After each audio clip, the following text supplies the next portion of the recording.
Meu filho estava viajando a trabalho há pelo menos 2 anos. Pelo menos, era isso que a minha nora me dizia. A Flávia sempre foi muito atenciosa, até demais. Mas em um sábado de manhã, na Feira Livre de Porto Alegre, um entregador colocou um pacote nas minhas mãos e sussurrou: "O senhor é o pai do Rodrigo?" Quando assenti, ele olhou ao redor com nervosismo. "Não posso mais ficar com isso. Assista sozinho." Dirigi até em casa e abri o pacote na mesa da cozinha. O que encontrei lá dentro fez o quarto girar.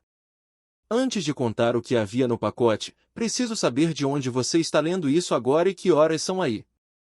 A feira de sábado de manhã no bairro Menino Deus tem sido meu ritual semanal há décadas. Aos 65 anos, aprendi a encontrar conforto no ritmo familiar, escolhendo tomates na banca da Dona Marta. Trocando conversas sobre o tempo com vizinhos que me conhecem desde que eu e a Rosa compramos nossa estância há 40 anos. O ar de outubro trazia aquele frescor particular que me lembrava de tempos mais fáceis. Meu nome é Henrique Soares, e por 3 anos, 2 meses e 8 dias, eu andei dizendo a todos que meu filho, Rodrigo, estava prosperando no exterior com sua carreira de consultor. Dubai, Singapura, Tóquio. Sua esposa, Flávia, explicava tudo com uma naturalidade praticada sempre que alguém perguntava. A vida profissional moderna, dizia ela com um sorriso que nunca chegava aos olhos. Eu queria acreditar nela. Deus sabe que eu tentei. Eu estava examinando maçãs tardias quando senti que alguém me observava. Seu Henrique. A voz pertencia a um homem de uns 30 anos, vestindo o uniforme de uma empresa de logística, com o rosto pálido. Suas mãos tremiam enquanto ele estendia um pacote embrulhado em papel pardo. "O senhor é o pai do Rodrigo Soares." "Sou eu", respondi, pousando minha cesta. "Eu conheço você." "Não, senhor. Meu nome é Daniel Rocha." Ele olhou ao redor da feira lotada como um animal farejando perigo. "Eu andei fazendo entregas para alguém e vi seu filho e eu." Sua voz caiu para um sussurro quase inaudível. "Não posso mais guardar isso. A verdade importa, seu Henrique. O que quer que tenham lhe dito, a verdade importa." Ele pressionou o pacote em minhas mãos com urgência repentina e recuou. "Sinto muito. Tentei fazer o que era certo, mas tenho família. Eu não posso." Ele desapareceu na multidão de sábado antes que eu pudesse perguntar o que ele queria dizer. Consegui chegar à minha caminhonete antes que minhas mãos começassem a tremer. O pacote estava no banco do passageiro, um papel pardo inócuo, escondendo o que quer que tivesse levado um estranho a me procurar com medo nos olhos. Dirigi os 15 quilômetros até em casa no piloto automático, com a mente a mil. A estância ficava no final de uma longa estrada de cascalho, cercada pelos hectares onde Rosa e eu construímos nossa vida. Depois que ela faleceu, há 2 anos, o silêncio se tornou um peso que eu carregava em cada canto vazio. Agora, coloquei o pacote sobre a mesa da cozinha, a mesma superfície de embuia onde compartilhamos inúmeras refeições em família, e forcei meus dedos a se acalmarem. Dentro, encontrei um pendrive, uma carta dobrada e uma fotografia que parou meu coração. A fotografia mostrava Rodrigo, inconfundivelmente meu filho, apesar das bochechas encovadas e do olhar assombrado que eu nunca tinha visto antes. Ele estava na frente de uma parede de concreto segurando um exemplar do Zero Hora. A data era visível. 14 de abril deste ano, 6 meses atrás. Mas não foi apenas a aparência de Rodrigo que gelou meu sangue. Foi o cenário, o aspecto institucional do fundo, a maneira como ele parecia posar contrariado, como se fosse obrigado. Aquilo não era uma viagem de negócios. Aquilo não era Dubai nem Singapura. A carta na minha mão começava simplesmente: "Seu Henrique, meu nome é Daniel Rocha. Trabalho na transportadora Jato. No último ano, fiz entregas em uma clínica nos arredores de Viamão em nome da sua nora." Olhei novamente para a fotografia e depois para o pendrive em cima da mesa como se fosse uma arma carregada. Meu filho não estava em Dubai. Ele nunca saiu do Rio Grande do Sul. Por um longo momento, apenas encarei a foto. Então minhas mãos se estabilizaram e peguei o pendrive. O antigo notebook da Rosa estava no canto da mesa. Ela tinha me dado de presente há 3 anos, insistindo para que eu aprendesse a usar o e-mail para manter contato com o Rodrigo no exterior. A ironia não me escapou enquanto eu o ligava. 6 arquivos de vídeo apareceram na tela, cada um com datas dos últimos 14 meses. Cliquei no primeiro. Minha cozinha se materializou, o mesmo cômodo onde eu estava agora, filmada de um ângulo próximo ao teto. O registro mostrava novembro passado, uma tarde de terça-feira. Vi Flávia entrar pela porta dos fundos usando sua chave, ir direto ao armário onde guardo documentos financeiros e fotografar página por página com o celular. 4 minutos depois, ela se foi. Eu estava no sindicato rural naquele dia. O segundo vídeo mostrava o escritório da Rosa. Flávia mexendo em pastas que minha esposa organizara meticulosamente, fotografando declarações de imposto de renda e escrituras da propriedade. O terceiro a flagrou no porão, revirando caixas que eu não abria desde que Rosa partirá. Cada vídeo revelava o mesmo padrão metódico. Flávia movendo-se pela minha casa como uma profissional, documentando sistematicamente qualquer coisa ligada à estância ou aos nossos ativos. Meu choque inicial se transformou em algo mais frio. Deixei os vídeos de lado e desdobrei totalmente a carta de Daniel Rocha. Sua letra era apertada e urgente. Seu Henrique, trabalho na transportadora Jato. No último ano, fiz entregas em uma clínica perto de Viamão para sua nora. Dinheiro bom, sem perguntas. 3 semanas atrás, vi seu filho por uma janela durante uma entrega. Ele me olhou com um reconhecimento, não de mim, mas do mundo lá fora, como um prisioneiro vendo a luz do dia. Daniel descreveu como começou a fazer perguntas, pesquisando com contatos, juntando as peças do que estava acontecendo. Rodrigo não estava viajando. Ele tinha sido internado. Fui avisado para não interferir. Mas seu filho precisa de ajuda que eu não posso dar. Alguém tem que saber. A carta terminava ali. Abri o último arquivo no pendrive. Um relatório médico, clínico e preciso. Paciente: Rodrigo James Soares. Local: Centro de Cuidados Pinhais, Estrada de Viamão, 2847. Diagnóstico: lesão cerebral traumática grave. Comprometimento cognitivo exigindo supervisão contínua. Curadora legal: Flávia Cavalcante. Restrições de visita: requer aprovação da curadora. A data de admissão me paralisou. 3 anos, 2 meses e 9 dias atrás. Um dia depois que Rodrigo supostamente partirá para seu primeiro projeto em Dubai. Flávia assumiu a curatela enquanto eu dizia aos vizinhos que meu filho estava construindo carreira no exterior. Ela o trancou em uma clínica a menos de 1 hora da minha estância, perto o suficiente para eu ter dirigido até lá em qualquer sábado depois da feira. E por 3 anos, ela estivera revistando minha casa sistematicamente, procurando algo. Mas o quê? Sentei-me na cozinha às escuras, com o notebook brilhando à minha frente, e compreendi a dimensão da farsa. Meu filho não estava fora do país. Ele fora aprisionado, sua vida roubada, enquanto sua esposa mantinha a mentira perfeita e caçava em minha casa o que quer que completasse seu plano. Amanhã eu veria Flávia quando ela deixasse as crianças. Amanhã eu teria que olhá-la nos olhos e fingir que não sabia de nada. Minhas mãos não tremiam mais. O medo havia queimado, deixando apenas um propósito frio e claro. Na manhã seguinte, meu celular vibrou. Flávia: Henrique, pode ficar com a Ive e o Cauã hoje? Surgiu um imprevisto. Respondi com dedos firmes. Claro, será um prazer. Em 1 hora, meus netos entraram correndo.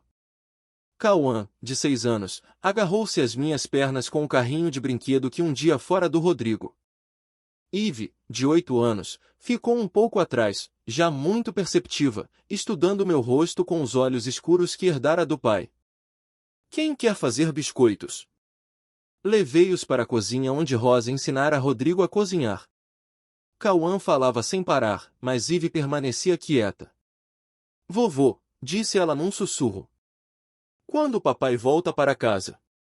Eu segurava a colher de pau. Pensei na foto. No rosto abatido de Rodrigo. Seu pai ama muito vocês, querida. Não importa onde ele esteja, isso nunca muda. A mamãe diz que ele está muito ocupado para ligar. O entusiasmo de Cauã sumiu. O papai esqueceu da gente. Ajoelhei-me, abraçando os dois. Nunca. Seu pai jamais esqueceria vocês. Eu prometo. Eve me encarou. Promete. Prometo que vou descobrir o que está acontecendo com o seu pai.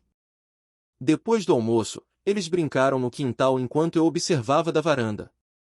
Cauã corria pela grama alta com seu caminhão, enquanto Eve sentou-se sob a macieira da rosa desenhando em seu caderno. Quando ela me mostrou o desenho mais tarde, eram figuras de palito da nossa família de mãos dadas. Mas a figura com o nome papai estava isolada, separada por uma linha escura que cruzava a página. Flávia chegou às 6 da tarde, impecável em um jeans de marca e blusa de cashmere. Muito obrigada, Henrique. Não sei o que faria sem você. Ela demorou-se na porta, e percebi aquela mudança sutil, a preparação para o que ela realmente viera dizer. A propósito, começou ela, estou ajudando o Rodrigo a resolver algumas questões de investimento à distância. Achei que a Rosa pudesse ter guardado cópias de certos documentos financeiros, registros antigos da propriedade, talvez papéis de um fundo fiduciário. Você e a Rosa eram sempre tão organizados. Lá estava. O real motivo de ela precisar que eu cuidasse das crianças. Mantive meu rosto neutro. Não tenho certeza do que tenho aqui. Posso procurar, se você quiser. Um alívio brilhou em seu rosto. Isso seria maravilhoso. Sem pressa. Talvez eu possa passar aqui na semana que vem e olharmos tudo juntos. Claro, respondi. Depois que ela saiu com as crianças, fiquei sozinho na cozinha, entendendo a situação. Flávia revistou minha casa por 3 anos, fotografou cada documento, mas ainda não tinha encontrado o que precisava. Agora ela estava perguntando diretamente, e eu concordei em ajudar. Mas havia um lugar que ela não conhecia, um lugar que eu mesmo quase esquecera. Rosa era meticulosa com papéis importantes. Após sua morte, encontrei uma chave pequena na gaveta da escrivaninha com uma etiqueta. Banco do Brasil, Agência Central, Caixa 247. Na época, deixei de lado, arrasado demais pelo luto para lidar com burocracia. Na manhã de segunda-feira, cheguei ao banco às 9 em ponto. A jovem bancária sorriu. Bom dia, seu Henrique. Como posso ajudar? Preciso acessar o cofre de aluguel da minha falecida esposa. Deslizei a chave e minha identidade pelo balcão. Ela me conduziu pela pesada porta do cofre até uma sala privada. A caixa de metal deslizou suavemente. Dentro, encontrei um documento jurídico intitulado Fundo Familiar Soares, Confidencial, um envelope selado marcado para Henrique. Se você estiver lendo isso, eu já parti, além de cópias de escrituras e registros financeiros. Minhas mãos tremiam ao abrir o envelope primeiro. A caligrafia familiar da Rosa preenchia as páginas, datadas de 6 meses antes de sua morte. Meu querido Henrique, se você está lendo isso, eu me fui. Rezo para que nunca tenha precisado encontrar isso, mas aprendi a confiar nos meus instintos. E meus instintos sobre a Flávia me perturbam há anos. Notei coisas pequenas. Mentiras sobre onde ela esteve, dinheiro que não condiz com o salário dela. A maneira como ela observa o Rodrigo quando acha que ninguém está olhando, não com amor, mas com cálculo. Criei este fundo fiduciário sem contar a ninguém, exceto ao doutor Ricardo Mendes. Ele protege o Rodrigo e as crianças. Se algo acontecer ao Rodrigo, se a Flávia tentar controlar os bens dele ou os nossos, este documento impede. A estância, a terra, tudo fica no fundo para o Rodrigo e as crianças, administrado por você. Ela não recebe nada. Lute pelo nosso filho, Henrique. Não confie em respostas óbvias. Você é mais forte do que imagina. Com todo o meu amor, Rosa. Senti algo se quebrar dentro do meu peito. Minha esposa sabia. Ela sentirá o perigo antes de todos nós e tentou nos proteger do além-túmulo. 20 minutos depois, entrei no escritório do doutor Ricardo Mendes, no centro. O velho advogado olhou para mim preocupado. Henrique, o que houve? Contei tudo. O pacote do Daniel, os vídeos, o relatório médico, Rodrigo preso na clínica, a curatela da Flávia e a busca dela pela casa. Ricardo ouviu sem interromper. A Rosa me procurou há 3 anos, logo após o diagnóstico dela, disse ele, pegando uma pasta. Este fundo é brindado, Henrique. Ele anula qualquer outra pretensão.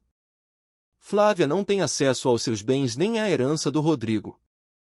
Ela pode contestar. Pode tentar, mas a Rosa estava em pleno gozo de suas faculdades mentais quando o criou. Ele fez uma pausa. No entanto, se o que você diz é verdade e ela obteve a curatela por fraude, ela cometeu vários crimes graves. Precisamos de provas do interior daquela clínica. Ele tirou um cartão de visita da gaveta. Marcos Stern, ex-polícia federal. Se alguém pode conseguir as provas, é ele. Ricardo ficou sério. Essas pessoas são perigosas, Henrique. Uma jornalista começou a fazer perguntas sobre clínicas assim há 6 meses. Publicou uma matéria sobre exploração de curatelas e a matéria sumiu do site em 48 horas. 2 semanas depois, ela morreu em um atropelamento. O caso nunca foi resolvido. Seja muito, muito cuidadoso. 4 naquela noite, Marcos Stern apareceu na estância após o anoitecer. Ele varreu a propriedade em busca de dispositivos de escuta antes de bater. Assuma que você está sendo vigiado, disse ele. Lá dentro, apresentei tudo enquanto Marcos examinava os vídeos e a carta de Daniel Rocha.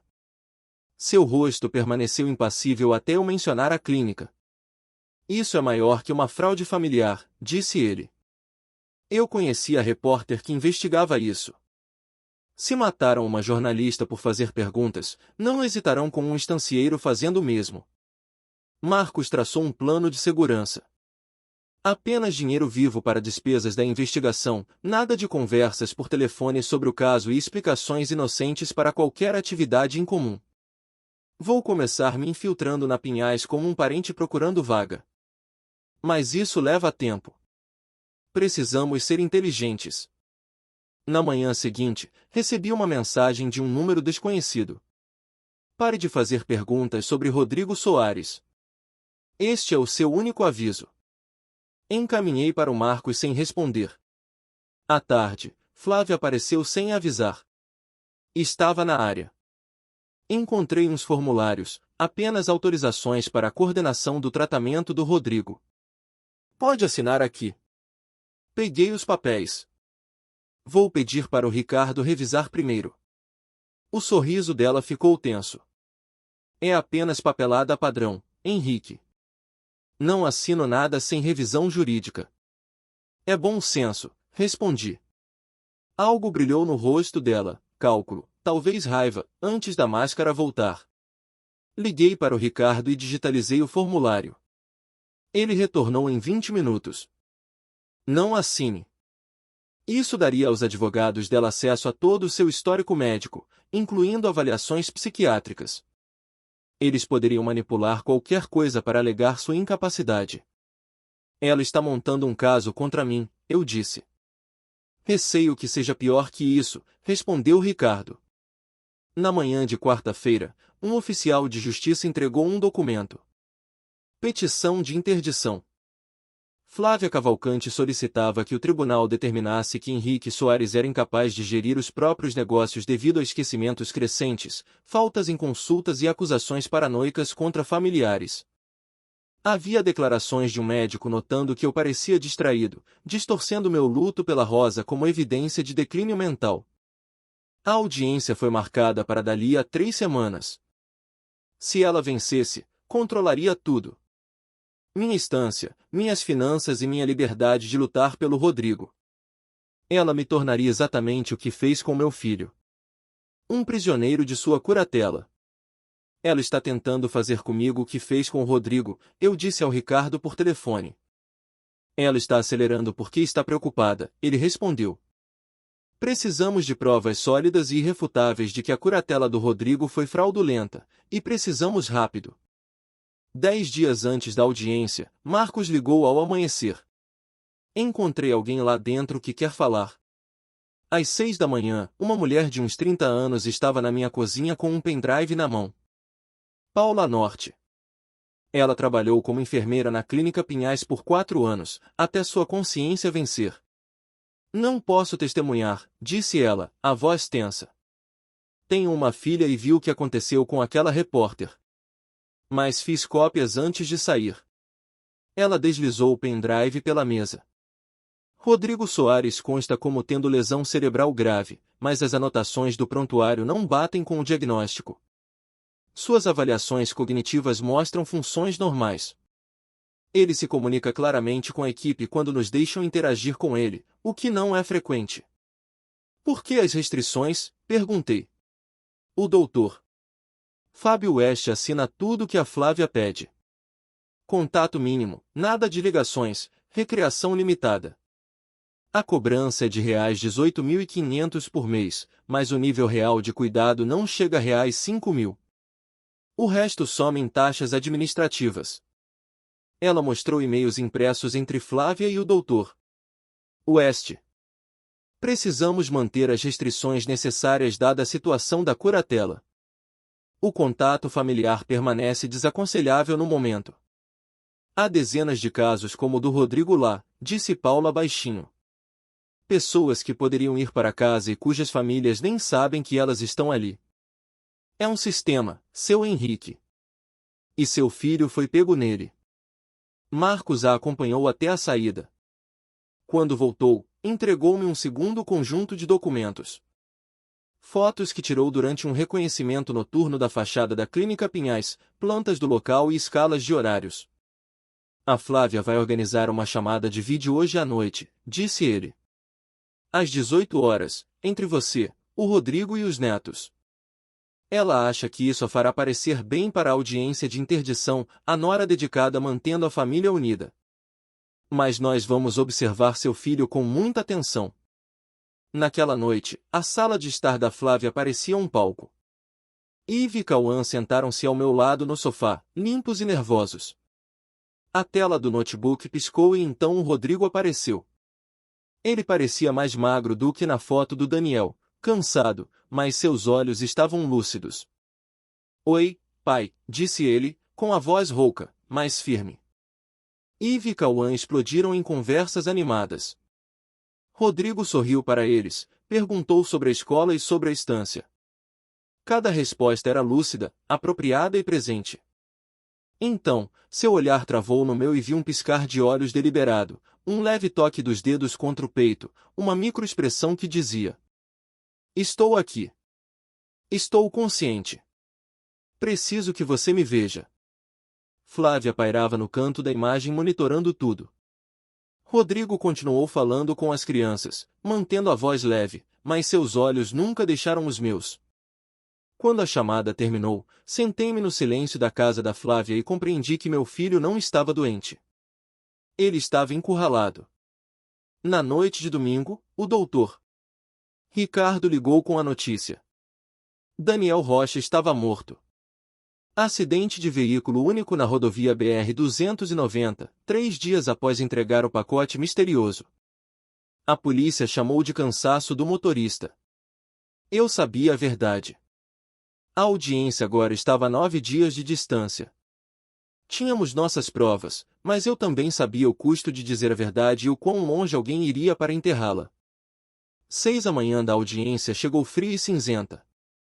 Dirigi até Porto Alegre sozinho, saindo da estância antes do amanhecer. O peso do fundo fiduciário da Rosa e o sacrifício de Daniel Rocha pressionavam meu peito. O Fórum Central erguia-se entre os blocos do centro como um monumento ao julgamento. Lá dentro, a sala do tribunal, com painéis de madeira, parecia projetada para intimidar. Teto alto e luzes fluorescentes que deixavam tudo pálido. Flávia sentou-se do outro lado do corredor ladeada por 3 advogados. Seu advogado principal parecia caro e afiado em seu terno grafite. A própria Flávia usava azul marinho, com uma expressão de preocupação contida, a nora dedicada forçada a tomar decisões difíceis. Eu senti náuseas. Às 9 horas em ponto, levantamo-nos para a juíza Graça Mills. Ela estava na casa dos 60 anos, com cabelos grisalhos presos e olhos que não perdiam nada. Sua reputação a precedia. Justa, mas intolerante com jogos. O advogado da Flávia abriu com uma simpatia ensaiada. Excelentíssima, estamos aqui devido a sérias preocupações sobre o declínio da competência mental de Henrique Soares. Nos últimos meses, o Sr. Henrique exibiu esquecimentos, faltou a consultas médicas e fez acusações paranoicas contra sua nora. Ele alega que seu filho, que recebe os cuidados necessários por uma lesão cerebral, está sendo mantido cativo. Alega que sua amorosa nora invadiu sua casa. Estas não são ações de alguém capaz de administrar uma estância e ativos substanciais.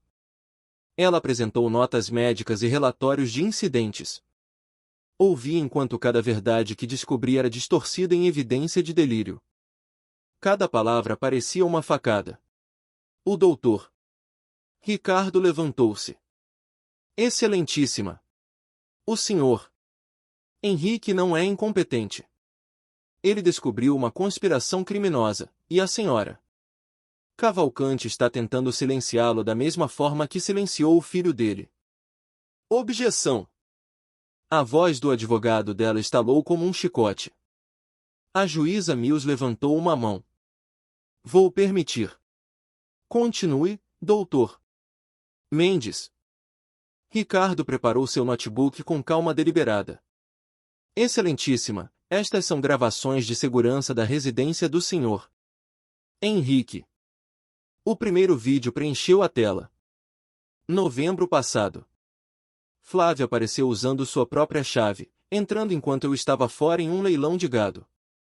Ela moveu-se com propósito direto para o armário de arquivos no antigo escritório da Rosa, fotografando documentos e procurando com eficiência metódica.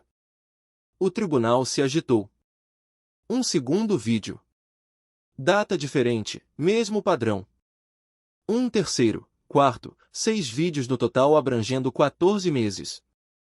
Cada vez que eu saía da propriedade, Flávia entrava para documentar e vasculhar. O rosto de Flávia perdeu a cor. O advogado dela tentou intervir. Excelentíssima, a senhora Cavalcante tem a chave. Ela estava simplesmente preocupada com o bem-estar do sogro. Verificações de bem-estar não incluem fotografar documentos financeiros e vasculhar papéis privados, cortou Ricardo. Esta foi uma intrusão calculada para localizar algo específico. Ele virou-se para a juíza. Excelentíssima, a verdade é que Rodrigo Soares não está incapacitado. Sua curatela foi obtida por meio de fraude.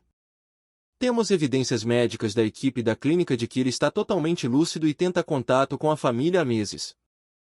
Solicitamos que Rodrigo Soares seja trazido perante este tribunal para uma avaliação psiquiátrica independente. O advogado da Flávia explodiu. Objeção. Isso é inadequado. Transportar o Sr. Rodrigo causaria trauma psicológico. O martelo da juíza Mills desceu uma vez. Se o Sr. Rodrigo está tão debilitado quanto afirmam, uma avaliação confirmará. Se não estiver, teremos sérias perguntas sobre esta curatela. Ela olhou para o oficial de justiça. Estou ordenando que Rodrigo Soares seja trazido a este fórum imediatamente para avaliação por um psiquiatra nomeado pelo tribunal. Retornaremos às 14 horas. O martelo bateu. A compostura de Flávia quebrou por um momento enquanto ela se inclinava para seus advogados, sussurrando urgentemente. Em 2 horas, meu filho cruzaria a porta daquele tribunal e a verdade finalmente viria à luz. Às 14 horas, o tribunal estava em silêncio absoluto. Quando a porta lateral se abriu, meu coração quase parou. Rodrigo entrou em uma cadeira de rodas, empurrada por um oficial de justiça, mas ele não estava prostrado. Suas costas estavam eretas. Ao lado dele, o doutor Arnaldo Souza, o psiquiatra perito, caminhava com uma pasta debaixo do braço. Excelentíssima, começou o doutor Arnaldo. Realizei uma avaliação completa do Sr. Rodrigo Soares nas últimas 2 horas. O advogado da Flávia tentou interromper, mas a juíza Milzo silenciou com um olhar. O diagnóstico de lesão cerebral grave é completamente infundado, declarou o perito. O Sr. Rodrigo sofreu, sim, uma concussão severa há 3 anos, mas sua recuperação foi impedida deliberadamente por excesso de sedação e isolamento social forçado. Ele está perfeitamente lúcido, orientado e capaz de tomar suas próprias decisões. Rodrigo olhou para Flávia. Não havia ódio em seus olhos, apenas uma tristeza profunda e definitiva. Ele se virou para a juíza e sua voz, embora fraca, ecoou pela sala. Excelentíssima, minha esposa me disse que meu pai tinha sofrido um AVC e não podia me ver. Ela me disse que meus filhos estavam morando com os avós maternos em outro estado. Eu fui mantido em uma névoa química por meses. Se não fosse pela coragem de um entregador e do meu pai, eu ainda estaria naquela cela de luxo em Viamão. A juíza Mills não esperou mais. Diante das evidências de fraude processual, cárcere privado e abuso de curatela, revogo imediatamente a curatela de Rodrigo Soares e nego o pedido de interdição contra Henrique Soares. Ela olhou para os policiais na sala. Detenham a senhora Flávia Cavalcante para averiguação imediata de crimes contra a liberdade individual e estelionato. Flávia tentou falar, mas as palavras sumiram. Ela foi escoltada para fora enquanto eu corria para os braços do meu filho. Obrigado por ouvir minha história até o fim. Se ela tocou você, deixe um like, escreva nos comentários o que mais te marcou e não se esqueça de dizer de onde você é. Inscreva-se no canal, muitas outras histórias ainda estão por vir.